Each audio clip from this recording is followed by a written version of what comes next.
Thank you. What a pleasure it is to introduce our keynote speaker. Woody Holton is a longtime great friend of the MHS. I pointed out that it seems as if every time he shows up, he brings a camera crew with him. This is at least the third time that you've recorded something here. Woody is Virginian by birth, a graduate of the University of Virginia, did his PhD at Duke, where he says that he was working with the correct wood rather than the other wood.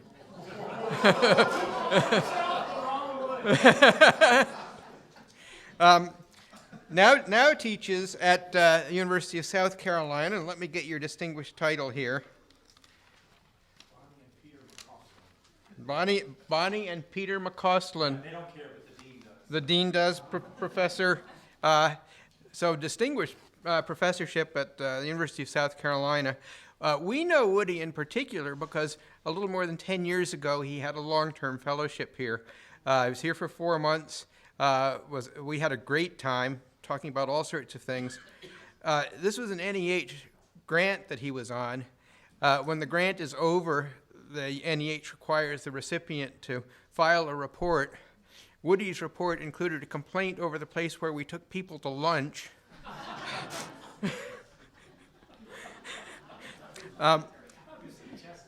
Yeah, well, we know Woody from also from many of his books.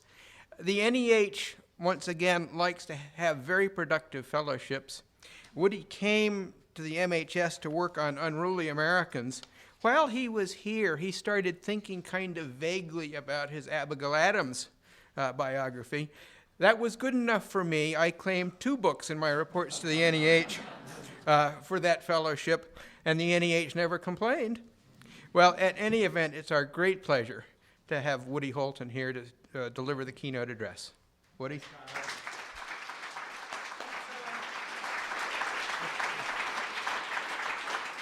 It's fun to be introduced by a friend, and it's so much fun to be back here at the MHS.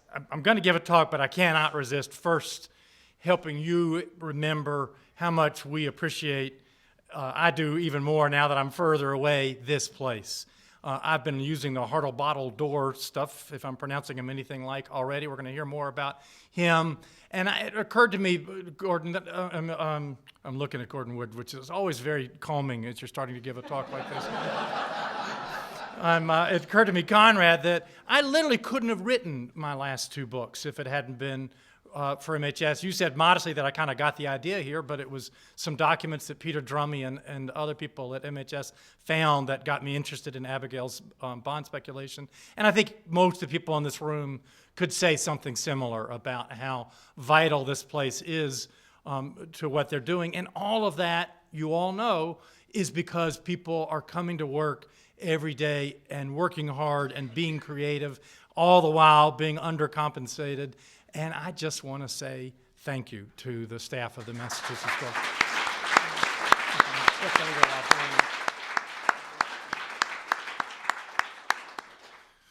Well, with the bright stuff out of the way, let me now, having come to Boston, deliver a Jeremiad. And no, Gordon, I'm not going to wade into the twit storm that you instigated with your article in the American Spectator a few weeks ago, because I actually think that your supporters and your critics are equally guilty of the iniquity that I'm going to pronounce today. The crisis that I want to declare in American Revolution Studies is an originality crisis. Take just about any, I really started to notice this when I was on the program committee for a conference like this one a couple of years ago. And Pat and the others on the organizers were very helpful in giving us these little Excel spreadsheets where we could just rate all of the papers that had been submitted 1 to 5, 5 if you really like it. And you're going to hate me. I wanted to give all of them a 1. And you can see it in my, there's the journals piling up on my bookshelf, still in their plastic wrapper. maybe it's just me. It's true that in the last 10 years, I've had some late in life changes and it's possible that the bourgeois public sphere is simply less compelling compared to this than it was compared to my previous life. But I don't think it's just me. I mean, just look at the reviews.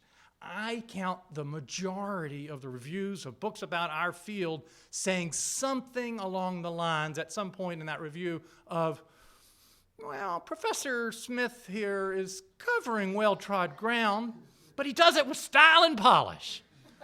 Or the more subtle one, which is Professor Jones usefully reminds us that so. That's not a compliment. I actually went and Googled Holton reminds us, because I figured one of you would by the time we got to Q&A, and I did get some hits, I'll confess. Another way to put it, take any recent book, just about any recent book or article about the American Revolution, make a quiz on it, and I bet anybody in this room or in the, is there really an overflow room? Or in the overflow room, hi guys, could pass that quiz without reading that recent book or article. They may have to read the marquee work on that topic written 50 years ago, but I think they could pass it without reading it. We have an originality crisis. And I think a lot of you knew about this long before I did. The only role that I want to play is like an 18th century doctor. I want to put a blister on to try to pull it to the surface so that we can deal with it, with how did it come about, does it exist, how did it come about, and what do we do about it. Jack Rakove is pretty sure he knows what the problem is, and that is that his generation, as he says in this statement from 2008, solved all the problems of the origins of the revolution. And that would be probably mean the consequences and the course of the revolution as well. And I want to tell you that I think many other people, I actually asked a friend of mine about this talk I was giving, and she goes, well, people should just stop writing about the revolution for a while. Other people express the same sense of malaise, I think, in their actions. It's a problem in a lot of historical fields, but it's especially tough for those of us who write about people like the Founding Fathers and the Nazis. I mean popular topics like those two. Should probably clarify that so many, especially young scholars, are concerned about what I call the Father's Day books. They call it founder chic. You know, the most recent biography of Jefferson or Washington or whatever. A lot of scholars are so determined to not be associated with that they say, well, the way I'm going to separate myself from the Father's Day books is to try to fabricate freshness, specifically through recourse to jargon and theory. Now, don't get me wrong. I have no problem with jargon per se. Kathy Brown makes the useful point that no one expects lay readers to be able to read a neurology journal and understand it, so why should ordinary people be able to understand what we're saying? In fact, you could argue that what we're doing is harder than brain surgery because we're dealing with imagination and ideas and motivations. On the other hand, I think if you take many of the most jargon-filled statements written about the American Revolution and translate them back into English, there's not much there, not much that is new. So I think this use of jargon as a way of dealing with the lack of new topics, I think that's not the proper solution. It's part of a larger problem, a feeling that so many scholars have that you can take any old chestnut from the Revolutionary era, combine it with some French or German theory, and get an original argument. And that is a delusion. And it's the reason that I think some of the brightest minds in founding era studies produce some of the most boring work. It's a real problem. And it's actually not just an originality problem, it's sometimes even worse than that.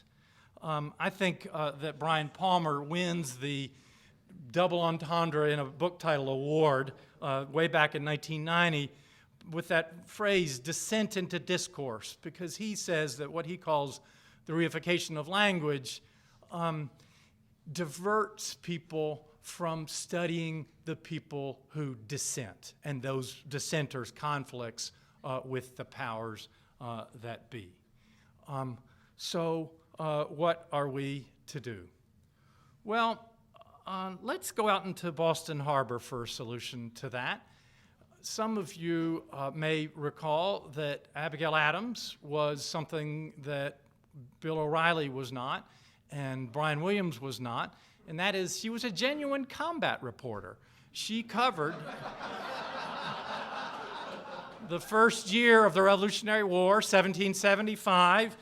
She was out, she was watching them shoot at each other as the Patriots and the British Redcoats battled over these islands out in the outer harbor of Boston, including, as you see, Long Island there.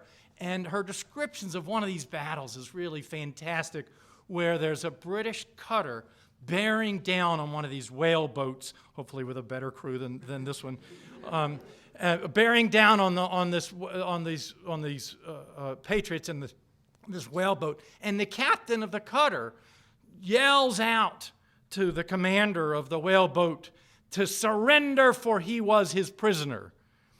And the commander of that little group of Patriots in the whaleboat yelled back, and I'm going to try the New England accent, "Not yet." And I think that's where we are. I think it is not yet time to give up the ship. I think those who are willing to work hard can still come up with original ideas. And I want to give you three broad areas where I think we can do that. You won't be surprised to hear the first one from me, and that is I think there's tons of room for new interpretations of the influence of ordinary people on extraordinary events. As we get ready for the sesquicentennial of this, or actually we've just had the sesquicentennial, that's the word for 250th anniversary, at least according to Wikipedia, of the Stamp Act. I want to remind you one thing that didn't come up in our discussion of the Stamp Act this afternoon, but I think everybody in this room knows, that money was not to pay off the British debt. That money was to fund a new line item, right? These 10,000 soldiers that the Butte administration had decided to leave in North America. Unprecedented decision. They hadn't done that after any of the other earlier colonial wars. Why were they leaving those 10,000 troops? Well, the majority of them were there to stand between the Indians and the colonists. And not just to protect the colonists from the Indians, but if you read General Gage's letters, they're also there to protect the Indians from the colonists. And that's because something unprecedented had happened during the 7 Years' War, and that is almost every single Indian nation that got into that war got into it on the French side. And the British were determined that's not going to happen again next war. And that's one of the fundamental reasons those 10,000 soldiers were there, were to prevent the colonists, not very successfully, to prevent the colonists from abusing the Indians. And it makes you wonder whether we might celebrate the sesquicentennial of the Stamp Act by saying, had there been no Indians, would there have been a Stamp Act? Maybe not. Here is probably, except for Remember the Ladies, the most famous statement made by a woman during the American Revolutionary era that's quoted in all the textbooks and so forth. But Hannah Griffith's poem is often quoted outside of its really crucial context, which was this is not just a cool thing that somebody wrote. Philadelphia was the holdout. The merchants of New York and Boston had agreed to boycott, to protest the Townsend duties. The Philadelphia men had said, we're not going to do that. And it was at this time that Hannah Griffith circulated this poem in manuscript. And we've recently been reminded that manuscript documents like this were circulated probably about as much as your average university press title today. People read this thing, and I wonder, this one I can't prove for sure, but I wonder whether these women laughing at their husbands and brothers and fathers in Philadelphia may have been part of the reason that in February of 1769, the Philadelphia merchants finally went along with non-importation and made it something that ended up getting to almost all of the 13 colonies. I'll just give you one other taste of plebeian influence on elites, because it's the one that probably you know the most. I guess the best reminder for me about this recently was David Armitage's book on the global impact of the revolution, of the Declaration of Independence, and which parts of it got quoted, is a reminder that the people who wrote the Declaration intended it as only this, an ordinance of secession, explaining why they had the right to take one nation, one state out of another state, an ordinance of secession. That's what they intended. It was left to other freedom fighters, like the Continental soldier Lemuel Haynes, writing just a few months after the Declaration, or Elizabeth Cady Stanton, writing 72 years after the Declaration. It was left to these other freedom fighters to turn this ordinance of secession into a universal Declaration of Human Rights. So here's 3 examples of ordinary people influencing elites, but it's fair for you to say to me, okay, so you're telling us we're not being original enough, so instead of copying Habermas, now we just got to copy you. In case you're saying that, let me give you a couple other suggestions as well. I have been excited recently to see a revival of a technique that really produced a lot of original insight back in the day, and that is comparison. And by give you broad examples, a couple of books have been written recently comparing the United States to our fellow outcasts in Australia and New Zealand. And those are great, but I'm really more into the micro comparisons where you build from the real ground up. And I'll give you an example of that. Oh, I'm going backwards, sorry. An example of that.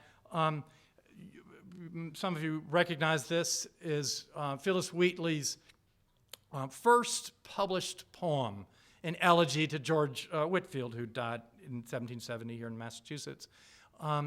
It was first published as a broadside in 1770, and then she republished it again in 1773 in her famous poems on various subjects. Let's take those 2 versions of the Whitefield elegy and compare them. I'll read from the 1770 version. There Whitefield wings with rapid course his way and sails to Zion through vast seas of day. When his Americans were burdened sore, when streets, blah, blah, blah. Now, read the bottom one. This is the published, the book version. There Whitefield wings his rapid course his way and sails to Zion through the vast seas of day. Thy prayers, great saint. Wait a minute. There's a whole, 8 lines that are missing. Well, these are the 8 lines that lamented the Boston Massacre that had happened earlier in 1770, and Phyllis Wheatley was smart enough to take those out when she submitted this poem for publication in London. So this is a binary comparison.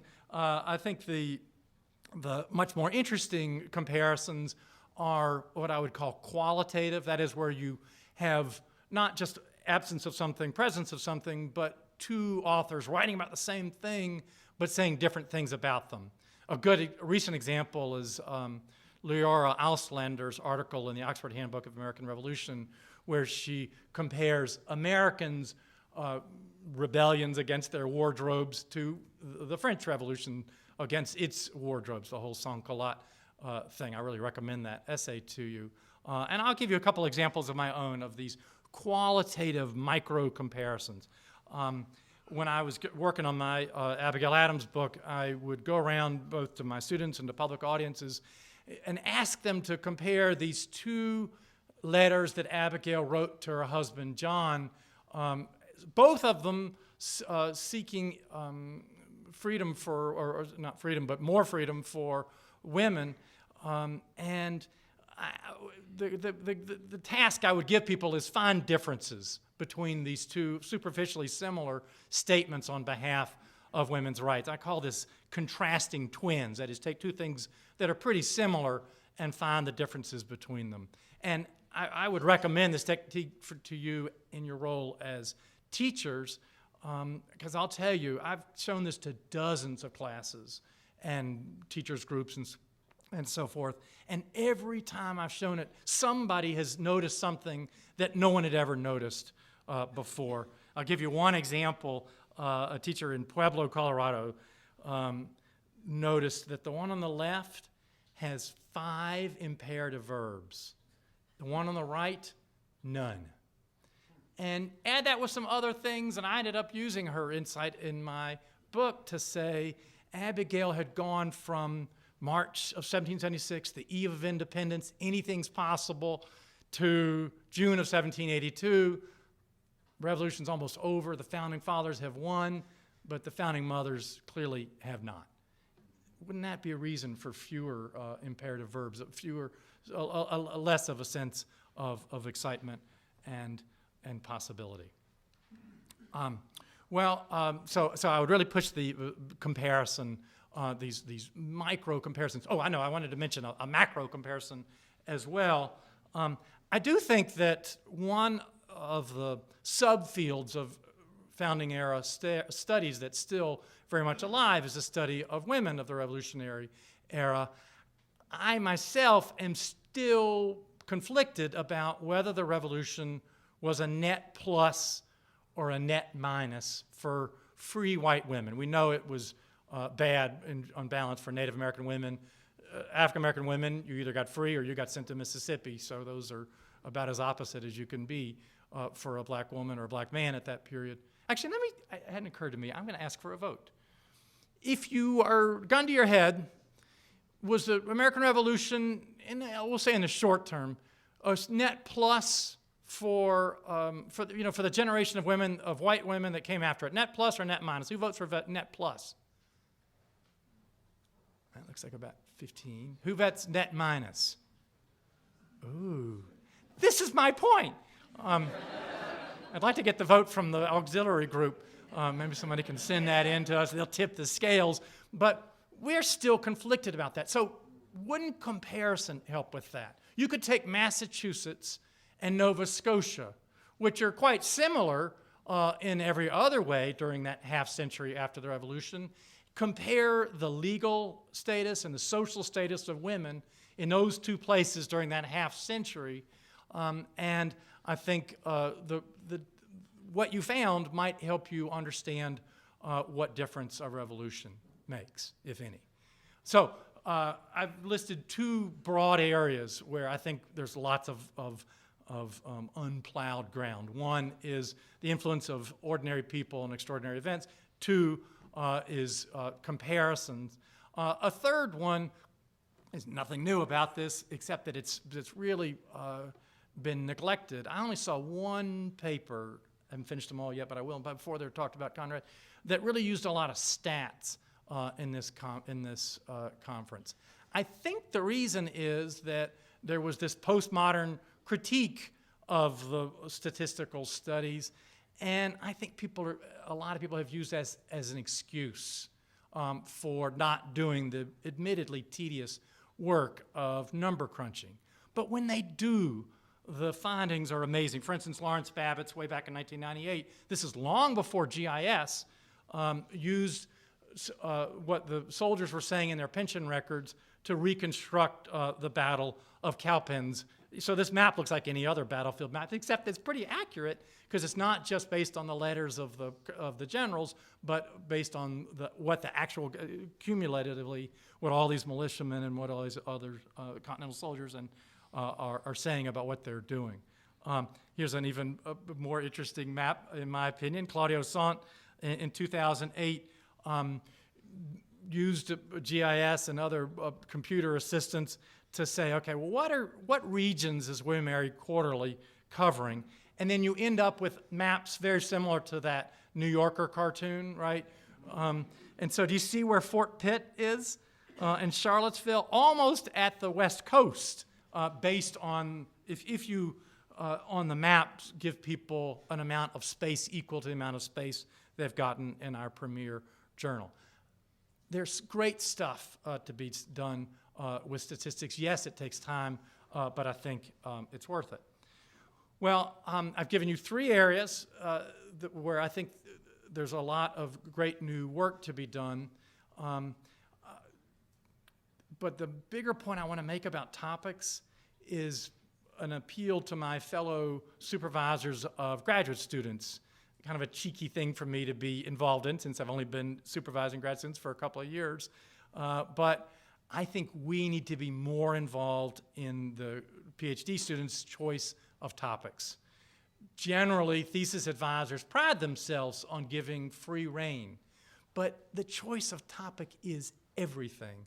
And I think the advisor really needs to at least exercise his or her veto so that people are going into topics where they stand a much better chance of coming up with original arguments.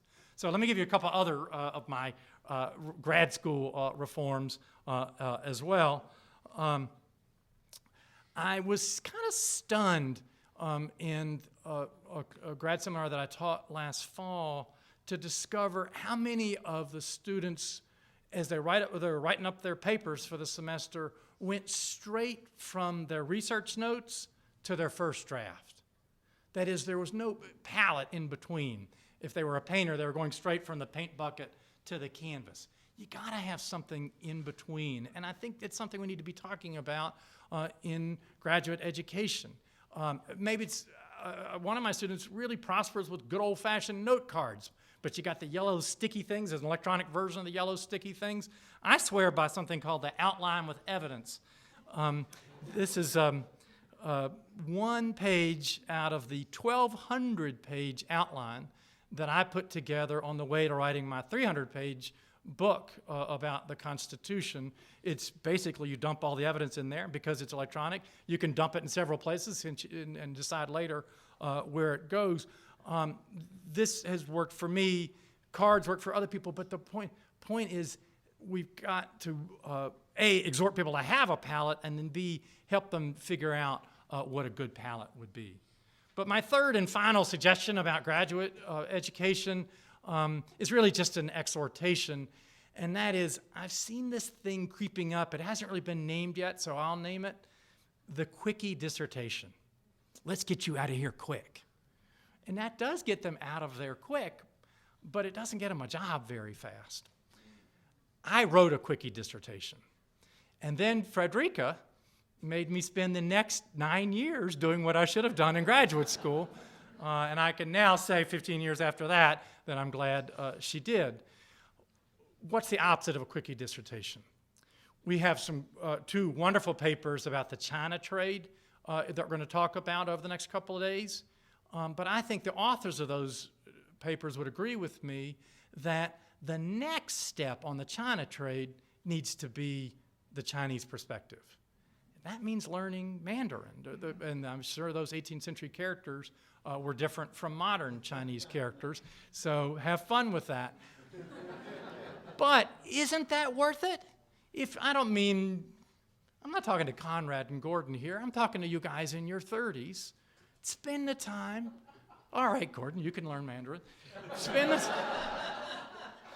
the time now. Make this huge investment of learning a non-European language. Look what people I'm forgetting his name, but what they've done with the people who've learned Nahuatl. Really amazing discoveries. yes, it's a tremendous upfront investment, but then you've got something where you're really adding value. And I think too many of us, and I definitely put myself in this category, are finishing grad school without that having mastered some specialty that hardly anybody else has. I'll give you one example of something that I think is still wide open, and that is those pension records. Yes, Resch did great work with it, showed you Babbitt's had. Laurel Dean is doing something really cool with disability records. You better be on the lookout there. But that is an enormous resource. Yes, it can be mined for literary studies as well, but somebody who's willing to do the work to make some databases out of those Revolutionary War pension applications, which are now online. Are they all online or just some of them? Does anybody know that? I think they're all online. That's an amazing opportunity, huge investment. Yes, it's easy for me to say. It's about like me telling you to go learn Mandarin, but the payoff is worth it. And I do think a lot of us who supervise grad students think we're doing them a favor by rushing them through, but the real favor is to force them to have this unique specialty that nobody else has.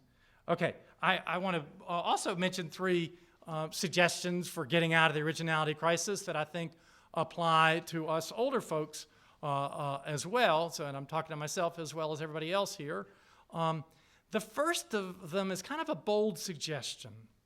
I learned in grad school that you want your book to be the only book anybody has to read on that particular topic. And that means, of course, incorporating everything that everybody else has said on that topic. But now we've got such an accumulated mass of it that even if you do make an original argument, it's going to get lost in all the rehashing. So here's the suggestion. Why don't we do what just about every other academic profession does, and that is you have a short review of the literature at the beginning, and then you launch right into your own methods and your own findings. We probably wouldn't want to go as far down into that as the biologists or whoever in their papers, but because we want to provide enough context for people to understand our arguments, and more importantly, we want to provide enough information for a narrative. But I think we might want to repeal this rule that your book has to incorporate everything that ever have been said on that topic by anybody else. Anyway, just something to discuss. That will lead me over into the quality versus quantity debate. I'm going the wrong way. Okay, so here's one of the forms you have to fill out when you go up for tenure at the University of South Carolina, is you put in those numbers of how many books in each year, how many articles, how many proposals, and so forth. I'm stating the obvious to you when I say that this numerology favors the person who flips off a mediocre article every year or so over the one who finally lets go of a masterpiece every 10 years. We're getting that kind of pressure from our employers, but we need to fight it. We can at least establish our own culture as a culture that prefers quality to quantity. And one way to think about that and to maybe be inspired about that, think about the three historians of the American Revolutionary era who have won the MacArthur Genius Grant in the last few decades. The ones I know of are Laurel Ulrich, Richard White, and Annette Gordon Reed. All three of them won the MacArthur after only 2 books. Quality instead of quantity. I'll get to that in 1 second. The final tip that I want to give myself and other scholars at all levels is how can we find ways to reward risk-taking? One thing we might do here is take a page from our friends over in philosophy. And I'm not meaning the way that philosophers, it's kind of bizarre how they'll refer to these great thinkers, not in the past tense, the way we do, not in the present tense, but in the future tense. So I'm always hearing my friends over in philosophy go, well, you know what Hume will say about that is. I go, really? He will? So that's not what we should be learning from philosophy. What we should be learning from philosophy is they have a strong preference for the fantastic failure over the mediocre success. And I think we need to push ourselves in that direction as well. Okay, I have the hourglass up there, both in order to remind me to finish, and also because I do think the real cause, the biggest cause, I've talked about a bunch of things, the biggest cause of the originality crisis, it's not that there aren't enough topics, it's not that people aren't getting the right training, it's this lack of time. That's what you really need, is time for compiling your database or learning that language, or even if it's just reflection. And there's obviously no easy answer to this. I think it's probably getting worse because with budget cuts and so forth, our employers are loading more work onto our shoulders. But there are some fights that are worth fighting here. One of them is against the assessment culture, which more and more is taking us away from the teaching and scholarship that it's supposedly assessing in order to fill out all the assessment forms. So let's fight that fight. I, for one, in addition to that, would be willing to sacrifice some portion of our faculty self-governance if it buys me and you more time. Let some bureaucrat decide who gets the travel grant if it gets me off of one more committee. There are also some things we can do as individuals to make more time for ourselves, and I'm going to give you two of them right now. Here's a student paper that I wrote some comments on, and if you look at the comments I wrote over there in the margin, you'll go, oh, well, he wrote a lot of these, he wrote a lot of comments on there. He's probably spent a lot of time on this page, but I didn't. Because I have something called autocorrects. Let me show you. See how it says close quote? I just write close quote, and then it writes all that other stuff. Or conjunction, and it writes all that other stuff. Now, of course, the substantive comments on the substance of their argument, you're going to have to write yourself. The computer can't do that for you. But all the recurring, deadening errors, the tense is the most common one, the machine can do for you. Would you like me to send you? I could send to everybody who's, we've got the email addresses because you registered for this. There's somebody's hand up. So who wants it? If there's enough people, I'll send it to everybody. There are other people can just delete. Here, I can show you real quick. I think I got, let me show you real quick. So look, I'm grading the student's paper, and like everybody else, they go, John Adams thinks that Abigail should do that, and she didn't agree. They switched from present to past tense. Watch what I do. Oh, I got to make it bigger for you. Hang on. Okay, so they wrote that. I need to write a comment on that. Here's what I do. I write tense, ... boom! Isn't that better than what you're doing? All right, I'll email that to you. There's yet another way that you can, on your own, without changing your institution, create more time for yourself. And that is, stop going to so many conferences. Yes, you want to see your friends, but I'll tell you, networking is overrated.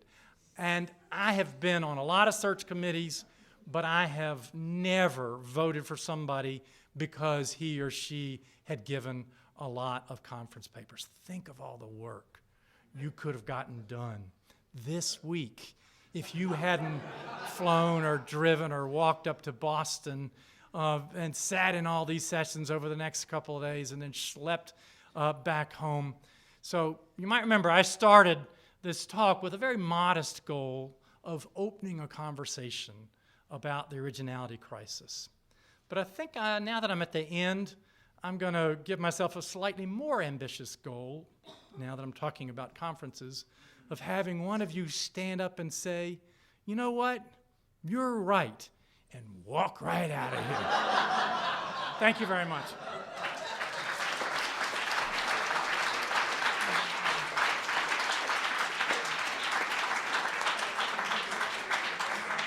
Well, I'm having some second thoughts about our choice of a keynoter. We have about 20 minutes for questions, answers, and comments. Woody? Okay. Yes, sir. Say your name. I can't see you in front of the glare. Kent McCoy. Oh, hey, Ken. Hi. What I'd also like to suggest as a comment when it comes to the being original is that I would urge you to write more biographies of people who have never had biographies written of them. And there are some, I think, some excellent examples who have left some remarkable work behind to establish a foundation. I mean, we've got James Thatcher's journal, yet I've never seen a biography of James Thatcher. We've got either your pick, Private Yankee Doodle or Ordinary Courage, but I've yet to see a full biography of Joseph Plum Martin. Yeah. We've got how many biographies of Samuel Adams, but yet how many biographies of Peter Oliver? Then at the same time, we've got Abigail Adams covered. We've got Mercy Otis Warren. Just recently. But what about Elizabeth Brinker? Yeah, that's a very good point. I mean, we've got Yeah, you a really saw that in Sheila tremendous Kemp's amount of. biography of Judith Sargent Murray. It was, remember, she found all those papers in Mississippi. It was an amazing piece of work. I would say, too, I mentioned those MacArthurs. Two of those people who got MacArthurs had just finished biography in the case of Annette Gordon Reed. It was a joint biography of the Hemmings family, but you could call Midwife's Tale a biography, although it's so much more. So I would say you're right. There's lots of people who haven't had their biography, and there's lots of ways to write biography that are not, quote unquote, just biography. Not just a Father's Day book is what I mean. Yeah, if I may, I mean, Sure. the idea that I would also add to avoid just, as you noted, the what I call the born, did, died type of biography. But it's like, I think when a biography is written completely, and I think this is great for graduate students as well, because when I write biography, I draw in elements of family history, cultural history, material culture, and if they're also a political figure, then I bring in the politics and all of the rest. But I mean, when you cannot say that this particular person is just a politician, so therefore you're only going to focus on their political career. There's a strong possibility he's a husband, he's a father, and you've got to look at that aspect of their life if you're going to understand them completely. Thanks, Ken. Dalit Hemphill. I enjoyed your comments, but I wonder how you would answer this question. It seems to me that, going back to Rakov's point, that that 60s big picture was very satisfying, but it was problematic because it was totalizing, right? It took the experience of a small group and made that the American Revolution. And since then, there's been, all this fragmentation of social history. And it seems to me, we're sort of saying, well, we want a new big picture, but epistemologically, we live in a multicultural world. And I'm just curious what you think about that. I mean, for example, all of your ordinary people or plebeian examples in your talk, I read them as elite women who, we have a lot to explore, and their experience is very interesting. And I am greatly interested in it, but I would not argue that that's all of the revolution. And what I'm curious about is, should we just say there is no one big story and leave it at that? Or figure out some way to tell a more inclusive big story? That's a great question. I'd love to hear other people's thoughts on it. I'm not that excited about trying to create a big story. As you notice, all the things I complained about, that wasn't one of them. That we need the grand synthesis. We need integration. I say let 100 flowers bloom. I don't have a problem. I think it's exciting to have a field that's too big to fit in one book. And by the way, Lemuel Haynes is not an elite woman, and neither are the Indians who gave us the Stamp Act, in my over-exaggerated formulation. Yes. Mary Ann Holtzcomb, Kennesaw State University. I'm not talking about the grand story necessarily, but In the classroom, I consider myself a storyteller. And what I see a lot with revolutionary studies is that we as historians are losing the narrative battle because of the originality, people turning to theory and bending themselves into pretzels to be original. Whereas the History Channel does the Sons of Liberty, which bore no resemblance to the history I understood of the revolution. So I'm wondering if you could comment on how we can get back to narrative versus trying to bend everything into a theory-ridden piece of work. I do think that's tough, but there are great examples. Sitting somewhere behind you is Bob Gross, whose Minutemen in Their World is argument through narrative. And so it'd be fun, actually. You know, there's this wonderful, let me ask who knows about they say junto. I can't make myself say junto. But who knows about this blog called the Junto or Junto? Is everybody, about half of you do. Just Google it. Tom, what would they Google to get to your thing? EarlyAmericanists.com. They don't have to Google, okay. But it would be interesting, Tom, to have a discussion of what are the books that use narrative to make arguments, because I do think there are models out there. And that would be fun part of a you know, I just taught this writing seminar for the first time. I had no idea what I was doing. But that would be good to have some models because there are people who do it well. That's the best I can say. Let's see if anybody else has any ideas about how to promote argument through narrative. Or about anything else. Eric Hindrock from the University of Utah. Hi, Woody. How are you? I wonder what you would say about the possibility that one of the things that creates a kind of, epistemological crisis around the American Revolution is our tendency to want to put so much interpretive weight on the Revolution as a kind of single unitary thing that changes everything that came before into something new. And you know, I think I'm thinking partly along the same lines as Dalit was in suggesting, you know, that there's so much complexity to the event, but I'm also really struck by the way that, and I think that in some ways the discoveries of the generation of the 60s and 70s, you know, is really create a powerful impetus in this direction, that we discovered this new world of revolutionary ideology, and some of what has happened, it seems to me, is that we're caught in the wake of that, and you know, the revolution has become so kind of reified in our popular culture and historical culture and our historians' culture that it's hard to escape all of the kind of echoes. I think that's a terrific point, and I think we should definitely describe ourselves as historians of the founding era, because the people who lived during that era who didn't have anything to do with the revolution, a lot of them have very exciting stories, or there's exciting arguments to make about them. One image I meant to bring but didn't, from Claudio Sant's new book, what is it? The West of the Revolution. He's got a map where he shows the route of furs being exported east from I think what's now Canada, headed towards Russia, and other furs going west from Canada and also arriving in Russia. And he's found the town where those furs coming from the same place and arriving in the same place, but transiting around the halfway around the world. He's found the town in Russia where they met. And so they don't care whether John Adams or Thomas Jefferson wins the election of 1800. But that's some pretty exciting stuff that's going on that involves Americans. So number one is absolutely, it shouldn't have to have a connection to the traditional story for us to study it. And I'd say even many people living in the 13 colonies that rebelled, this would be the case. I loved Catherine Brakes's Sarah Osborne book.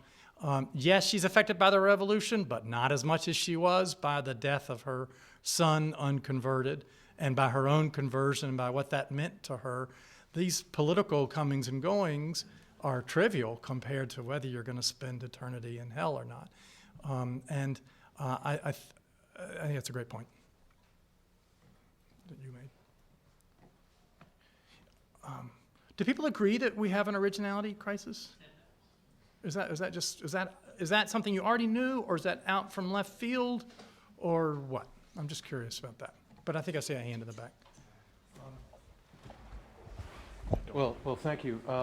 I, like some other people, got stuck in traffic and missed some of what you were saying about the originality crisis, but picking up on some of the questions, to my mind, some of what happened in the 1960s and 70s had to do with people rediscovering or discovering the interests that were in play that involved ownership of, slaves and things of that nature, and that it was a property-owning elite that organized the revolution in the direction that it went in, and that we now are living with a legacy from that.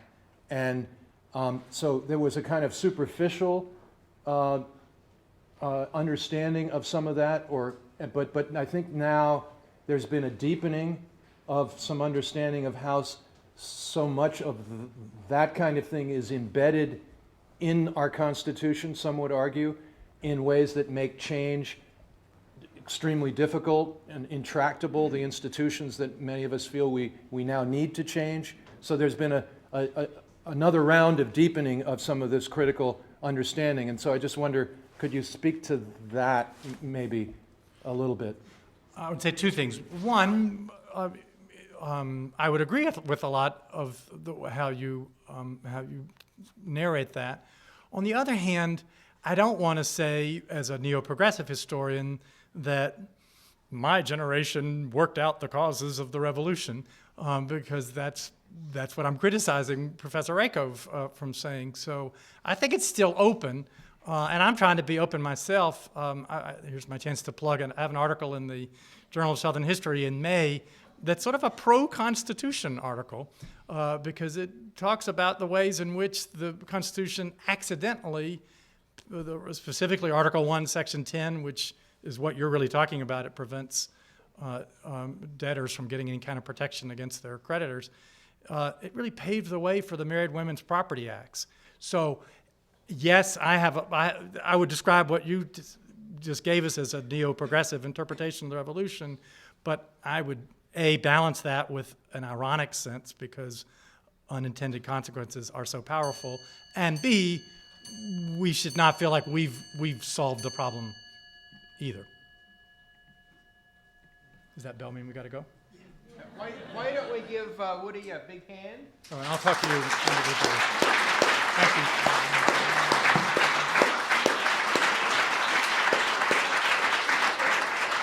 And now we invite you all to go upstairs for a reception. Yay.